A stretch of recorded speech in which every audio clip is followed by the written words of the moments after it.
સ્વામિનારાયણ હરે. મુક્તાનંદ સ્વામી કહે છે, હે ઉત્તમ રાજન,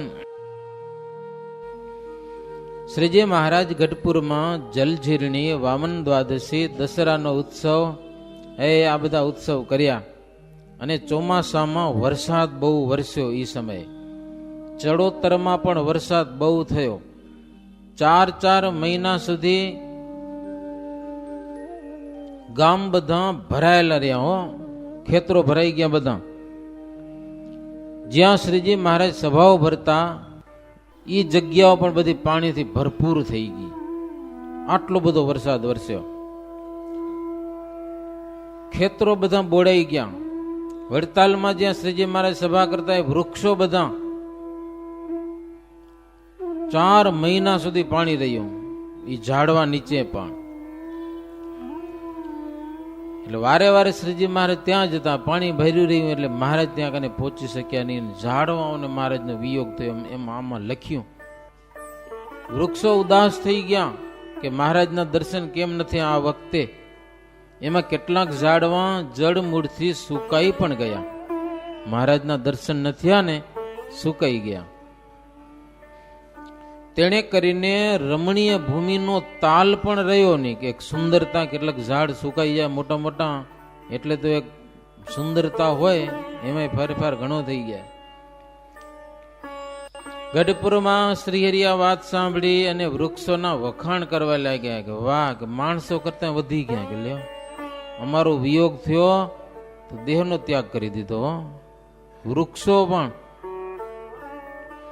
મહારાજ કે ત્યાં અમે સભા કરતા ત્યારે અક્ષરધામ જેવું લાગતું.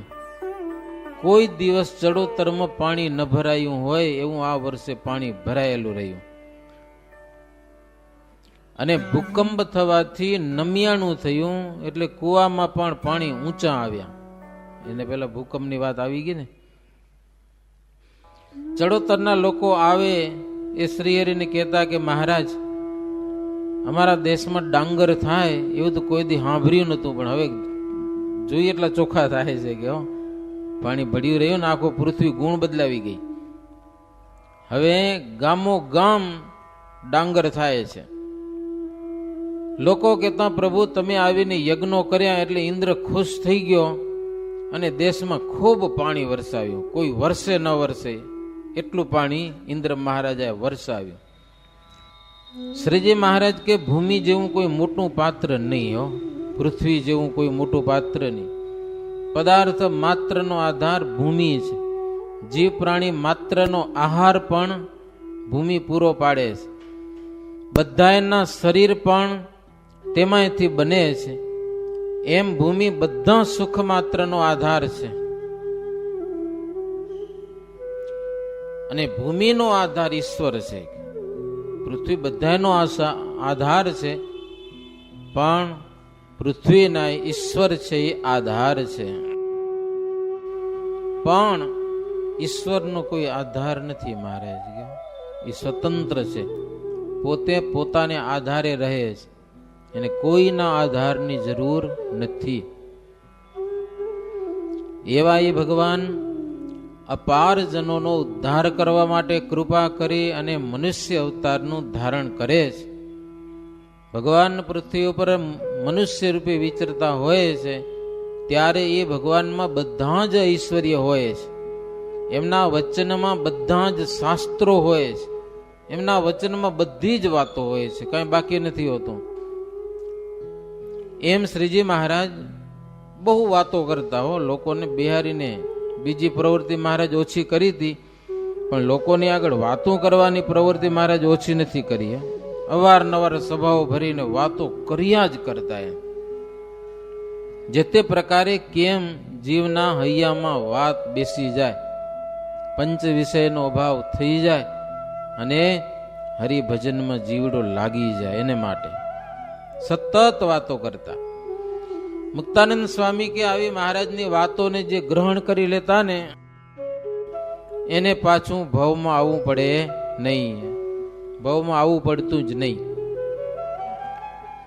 ચાતુર્માસમાં ચંદ્રગ્રહણ હતું એ છૂટ્યું ત્યારે શ્રીહરિ ઉન્મત્ત ગંગામાં સ્નાન કરી અને મુકામે આવ્યા મહારાજ કે અમારે કંઈક દાન કરવું છે, શું કરશું? મહારાજની નજરમાં રોજો ઘોડો આવી ગયો. એને કંકુનો ચાંદલો કરી અને પ્રાગજી પુરાણીને ઘોડો આપી દીધો. હો, મહારાજ ભેટમાં આપ્યો. અને રુદ્રાક્ષ તથા તુલસીનો એક એક પારો સંતોને કંઠમાં બંધાવ્યો, એવી વાત લખી છે. 4 સદગુરુ અને દેહ પર્યંત શાલગ્રામની પૂજા કરવાનું મહારાજ કહ્યું છે. મહારાજ કે અંગ્રેજનું રાજ્ય થયેલું છે, એટલે હવે વૈરાગ્યો બધા ચૂપ થઈ ગયા છે, હવે એની બહુ ચિંતા કરવાની જરૂર નથી, તમે પૂજા કરો ભગવાનની. મુક્તાનંદ સ્વામી ચાતુર્માસમાં અમદાવાદમાં હતા. ત્યાં જન્માષ્ટમીનો ઉત્સવ આવ્યો. રાત્રે જાગરણ કર્યું. શહેરના હરિભક્તોએ બધા આવ્યા છે. સરસ મજાનું પારણું બંધાવ્યું. ભગવાનની પૂજા કરીને ઝાંઝ મૃદંગ લઈ અને આરતી કરી. પંચામૃત પંચાજીરીનો પ્રસાદ વેચાણો. સાકરના અને ખાંડના પડીકા ઘણા બધા આવ્યા હતા. ભક્તો આવે ને બધા, પડીકા બહુ આવ્યા હતા. એ પડીકા ઘણા બધા હતા. એક બાજુ ઢગલો કરી નાખ્યો, ખોલ્યા વગર એમને પડીકા પડ્યા હતા. હવે શ્રીનગરના દામોદર કરીને વૈશ્યમાં મુખ્ય હરિભગત હતા. એ નાઈ અને સવારમાં સંતની જગ્યામાં આવી સંતને પગે લાગી અને એમ કે એવા બધા પડીકા પડ્યા છે, ખોલીને સાકરમાં નાખીને ખાંડમાં નાખીને પડીકા મને બધા ખોલવા. અમે એમ લખ્યું કે અમુક લોકો શેતાન બહુ હોય છે. સાકરના પડીકા ભેગું એક પડીકું મોર થૂથાનું હતું. એ શું હશે? મોર હે? એક ઈ નીકળ્યું મોર થૂથું, એટલે એ તો ઊંડી ખાડમાં નાખી જ દીધું. કોઈને વાતે ન કરી. ઝેર ખરું ને, ઊંડી ખાડમાં ક્યાંક નાખી આવ્યા. અને વાત દામોદર ભગતે પોતાના મનમાં જ રાખ્યું, કોઈને વાતે ન કીધી કે ઝેર આવ્યું એમ. પછી ખાંડના પડીકા બધા ભેગા કરવા લાગ્યા. એમાં એક પડીકું અબીરના જેવું કંઈક પડીકું નીકળ્યું. અબીર જેવું કંઈક લાગતું હતું. એને જુદું રાખી દીધું. દામોદર ભગતે રવાજી પાર્ષદને આપ્યું. હવે મુક્તાનંદ સ્વામી રોજ કથા કરતા ત્યારે પુસ્તકની પૂજા અને મુક્તાનંદ સ્વામીની પૂજા કરવા માટે રવાજી પાર્ષદ દરરોજ ચંદન ઘસતા. સમજ્યા ને? એક દિવસ શું કર્યું? આ પડીકું પડ્યું હતું અબીરનું છે એમ જાણી અને ચંદનમાં નાખ્યું. પછી મુક્તાનંદ સ્વામીની પૂજા થઈ. એ ચંદન સુકાણું એટલે ચર ચર એમ થવા લાગ્યું માય. હો, એટલે મુક્તાનંદ સ્વામી જાણ્યું કે આમાં કંઈક ફેરફાર છે. એટલે ભીનું લુગડું લઈ એ ચંદન સાફ કરી નાખ્યું. પણ જેટલી જગ્યામાં એ ચંદન લાગેલું હતું ને એટલામાં ચામડી લાલ થઈ ગયો. ચામડી લાલ થઈ ગઈ. પછી તો સ્વામી પરાણે કથા પૂરી કરી. આરતી ધૂન થઈ ગયા પછી હરિભક્તો બધા ઘેર ગયા ને ત્યારે ભણનારા સંતો દીવા કરીને બધા બેઠા. મુક્તાનંદ સ્વામી પણ ત્યાં બેઠા ને રવાજીને બોલાવીને પૂછ્યું કે આજે ચંદનમાં કઈ નાખ્યું હતું? એટલે પાર્ષદ આવ્યા. સ્વામી વાત કરી, કંઈક નાખેલું છે આજે ચંદનમાં, કે જો આ બધી લાલ થઈ ગઈ ચામડી અને બળતરા હજી ચાલુ જ છે. સ્વામી કે રવાજી કે મહારાજ સ્વામી કે અબીર થોડુંક વધારે નાખ્યું હતું આજે. હો, અબીર. સ્વામી કે લઈ આવો. એ પડીકો અબીર નો લઈ આવ્યો અને રવાજી પાર્ષદ જોયો. પડી કે તબ લાય દેખાય, રવાજી સૂંઘે તબ હિતાય, સૂંઘત તરત સિર પકડે હું, બોલે યહ કછું જે રહેતે હું. શંકા તો પડી. હવે આમ કેમ થયું? રવાજી પાર્ષદે સૂંઘ્યું તો માથું ચડી ગયું. એવું ભયંકર ઝેર હતું. પછી તો તરત એને ખાડો ખોદી અને ભૂમિમાં દાટી દીધું. હો, એ ઝેરને પણ. મુક્તાનંદ સ્વામી કે ભગવાનના પ્રતાપથી સંત બચી ગયા. હો, કોઈકની ઈચ્છા હશે મારી નાખવાની, સમજા ને, એટલા માટે આ મોકલ્યું હતું આમાં એમ. પણ સ્વામી કે ભગવાનની આગળ કોઈનું ચાલતું નથી. આસુરી લોકો સ્વભાવ નથી છોડતા અને ભગવાન છે એ ભક્તોની રક્ષા કરે છે. એટલે શહેરમાં આવા પણ કોઈક હોય. બાકી હરિભક્તો તો ઉપરા ઉપરી વારા ફરતી રસોઈ આપતા હતા, સંતો ના પાડે તો પણ લાવતા હતા. સંતને જોડી કરવાનો નિયમ હતો. પવિત્ર હરિભક્તોને ઘેર ભિક્ષા કાઢવા જતા. સૂતકવાળું ઘર હોય તો એની ભિક્ષા લેતા નહીં. આવું અમદાવાદમાં ચાલતું હતું. પણ એક પ્રસંગ સ્વામી લખે છે, બેચર મણકી કરી અને સાહુકાર એક શેઠિયો હતો અમદાવાદ શહેરમાં. અને સંતોની ધર્મશાળા એની બાજુમાં જેનું મકાન હતું, મોટો બંગલો 2 માળવાળો. નથુ ભટ્ટ અને ઈ શેઠિયો 2 ભાઈબંધ પાછા હેતવાડા. એટલે નથુ ભટ્ટે કીધું કે જગતમાં જે મોટા સાહુકાર હોય ને, ભગવાનને અને સંતને પૂજે ભાવથી, એટલે જ્યાં જ્યાં જન્મે ત્યાં પાછા સુખી થાય. પૈસા વાળા બહુ હોય એટલે પૂજા એ કરે, પૂજાનું ફળ મળે તો એને ભાવ જબરો થાય. ત્યારે બેચર મણકી કે અમારે પણ એવું જ છે, ભગવાન અને સંતને પૂજવાનો મને બહુ ભાવ છે. સંત મળે તો સેવા કરીએ, અને ભેખ માત્ર ને હું તો ભગવાન જાણું છું, કયો બેચર મણકી કે. પણ નવા જાણીને સ્વામીના સંતને માનતો નથી, કયો એને નથી માનતો. બાકી જગતના બધા બાવાને પૂજા કરું. સ્વામિનારાયણના સાધુ છે ને, નવો પંથ છે, બીજા બધા ભેખ મને ના પાડે છે કે એને પૂજા ન કરતો. કે એ બીજા બધા સમજે કે એની પાસે ગયો તો આપણે બધા રહી જવાના એમ. બીજા બધા બાવા એટલું સમજે, એટલે એ બધા મને ના પાડે. એટલે કે સ્વામિનારાયણના સાધુને માનતો નથી, પૂજતો નથી. એટલે નથુ ભટ્ટ કે ધનાઢ્ય હોય, બહુ પૈસા વાળા એવું જ હોય, એને ખોટા જ ફાવે, સમજ્યા, હાચા નો ફાવે. કે પણ નવા કોણ ને જૂના કોણ એ તો તપાસ કરતું નથી. તમે તપાસ તો કરો, નવા કોણ છે ને જૂના કોણ છે. નવો ધર્મ હોય એ નવા કહેવાય, જૂનો ધર્મ હોય એ જૂના કહેવાય. તો બેના ધર્મોની તપાસ કરો કે જૂનો કયો નવો કયો. એક નથુ ભટકે ભગવાન અને સંતને અર્થે જે કામ ના આવે ને એ બધું નકામું કહેવાય. ગમે એટલી સંપત્તિઓ પણ વ્યર્થ છે. મુઆ પછી સહાય કરે એ વાત સાચી હો. અત્યારમાં અમે નથી માનતા. નથુ ભટકે મોટે ભાગે લોકો અત્યારનું જુએ. કોઈક દીકરો ન થતો ને કોઈક આશીર્વાદ દીકરો થઈ ગયો ને એને માટે ભગવાન થઈ ગયો. આખી જિંદગી એને પૂજે પછી હો. સંસારની વસ્તુ કાંઈક મળી ગઈ એના આશીર્વાદથી તો કામ પૂરું થઈ ગયું. નથુ ભટકે મર્યા પછી લાભ કરે ને એને અમે સાચું માનીએ. જીવતે જીવતે તો હવે બધાનું જીવી જ જવાનું છે હો, અને એક દી બધાને મરી જ જવાનું છે, ગમે તેમ હોય. બેચર મણકી કે એવું હોય તો તમે કયો એમ કરીએ, કે કયો ને તમે કયો એમ કરીએ. નથુ ભટકે કુસંગે કરીને તમે સહજાનંદ સ્વામીને ભગવાન માનતા નથી, પણ વિઠ્ઠલનાથજી જે કૃષ્ણ જેને તમે કહો છો એ આ પોતે જ કૃષ્ણ છે. તમે કૃષ્ણ કહો છો હવેલી વાળા હતા, સમજ્યા ને શેઠિયા. અપાર ભાગ્ય હોય ને એને પ્રગટ ભગવાનનો યોગ થાય, બાકી તો એની નિંદા જ કર્યા કરે. અને મુક્તાનંદ સ્વામી એના મોટા સંત છે. તમે કમસે કમ એકવાર એના દર્શન તો કરો. તમારી જે મરજી હશે એમ કરશે, તમને કે જોરે કંઠી નહીં પહેરાવે એવું અમારા સાધુ કરતા નથી. જેમ તમારી ઈચ્છા હશે એમ. બહુ સરળ સ્વભાવના સંત છે. અને બીજે ગામ જવાની હવે તૈયારી પણ કરે છે. ચાતુર્માસ પૂરો થઈ ગયો.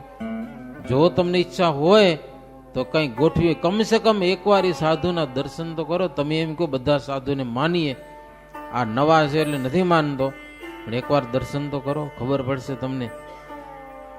ત્યારે શેઠિયો કે સવારે કંઈક જોશું કે હો, સવારે મારે ઘરે બોલાવું સાધુને. ભૂલી જાઉં તો મને યાદ કરાવજો કે નથુ ભટ્ટને કે.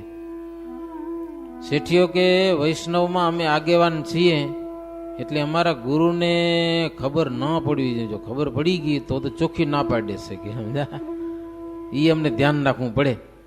સ્વામિનારાયણ સાધુને મળવું તમારી સાથે સારી છે એટલે આપણે ગોઠવી, પણ અમારો ગુરુને ખબર પડવી ન જોઈએ કે લ્યો એ તમે જુઓ, કારણ કે એને આ વાત રૂચતી નથી. નથુ ભટ્ટ કે તમે ગુરુ કોને કહો છો? એટલે નથુ ભટ્ટ બધી વાતમાં કેટલા તૈયાર હો. તમે ગુરુ કોને કહો છો? ગુરુના લક્ષણ શું છે જાણો છો? કઈ ગુરુના લક્ષણ ન જાણતા હો તો હું કહું, ગુરુ કોને કહેવાય?